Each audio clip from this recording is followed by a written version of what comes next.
Morning, Botai. So now that we are well within the 30 days before Pesach, so the Gemara tells us that we have to start learning and asking about the laws of Pesach within 30 days from Pesach. And there's actually Halacha that comes out from that. The Chachamim tell us that if a person leaves home within 30 days of Pesach, a person, even though he doesn't plan to be there, still has to do b'dikat chametz. A person has to search for chametz.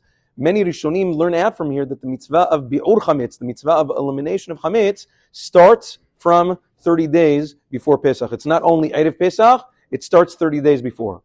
Part of this mitzvah is now when everybody is in, at some point everybody's going to start Pesach shopping.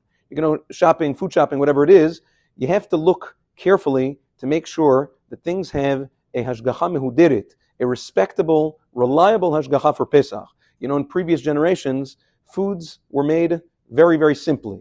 What you saw was what there was. There weren't too many ingredients involved in food production. But nowadays that everything is so industrial and commercial and mass-produced, there's so many ingredients involved, and you never know what goes on in these plants and factories, and therefore, sometimes I see people, they determine kasher lePesach status by reading ingredients or making assumptions. These things are null and void in this generation. It's a very, very dangerous game because many times you can have chametz gamur that's not even batel. Forget about bitul. I'm talking about things that are actual chametz.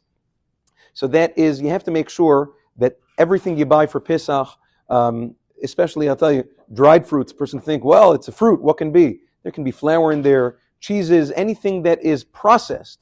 Obviously, fresh fruits and vegetables don't need hashgacha lePesach. But basically everything else does. And if it doesn't have a kasher lePesach on it, in America at least, we have all of these resources. You have lists that are put together by respectable kashrut agencies. You have the OU guide, the Star K guide. For Sfaradim, you have the JSOR guide that actually, as opposed to other lists that for Sfaradim that are made by assumptions and bitul, the JSOR Sephardic guide is actually made by researching with the kashruyot themselves, the OU and the Star K and all of the other kashruyot, what is exactly, a kitniot issue.